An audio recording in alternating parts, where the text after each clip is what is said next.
facilitator of the Mainline Writers Group and the Wilmington Chadds Ford Writers Group, as well as the organizer of Noir at a Bar readings for local authors. Gary. Inconvenience. Put all the money from the register in here, she whispered as the baby tote hit the counter. The thick plaid scarf enveloping her head and wide sunglasses covering most of her face were unnecessary for 9:30 p.m. and should have been a clear clue to her intentions when she entered.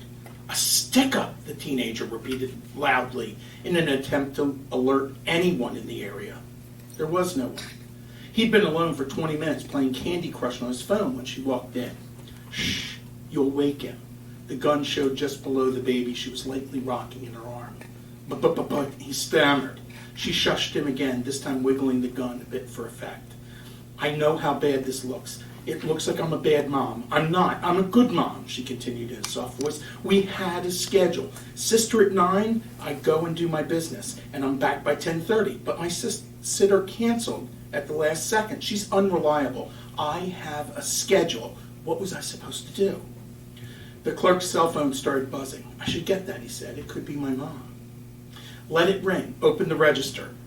She jiggled the gun lightly. And just because I have a baby doesn't mean I won't shoot you if I have to. I'll aim for your boy parts. You understand? He shook visibly and fumbled with the register, thinking about the damage that might do to him. Open it, she whispered. I'm trying. I'm nervous. This is my first robbery. Well, then let's see a little more opening and a little less shaking. I've got other stops to make. The supermarket, the gas station. You're robbing them too? No, she said. I have to pick up food for a dinner party I'm having. I'm not an animal. I don't rob every place I go. Good God, let me do it. And she moved behind the counter. Hold him. And she handed her the baby to the teenager. She watched him cradle the baby in his arm for several moments, then scanned a pack of gum to open the register and scooped its contents from the bag. How much do you get paid for working in this dump? $7.25 an hour. She smiled at him in a way that suddenly made him feel pathetic. And all the soda fountains, all the fountain soda and day-old donuts I want. Sometimes I sneak a hot dog too. That's got to be worth another $4, right? She smiled in a nicer way this time, holding out her hands for the baby's return.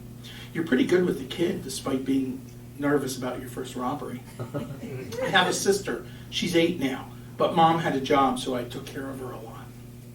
Ever thought of sitting? Mine is useless, and I could use someone reliable. Start you at $10 an hour. You can eat anything from the fridge, and if I go on an excursion like tonight, I give you a bonus and bring home some extra fine snacks. He didn't say anything, staring lower at her. What? She asked. Your boobs. They're leaking through your top. I've never seen that. She stared down at herself. Crap, that'll ruin my blouse. Now I have to go straight home. She moved quickly and grabbed things off the shelves and dropped them on the counter. He didn't move. They're just tampons. Grow a pair, will you? They both looked down at the items that clearly wouldn't fit in the diaper tote.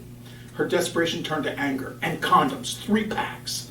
She pointed and mumbled, damn if I'm going to let this happen again. He grabbed them from the space behind him and dropped them on the counter. She stared at the counter and without lifting her head mumbled, no, the ribbed ones.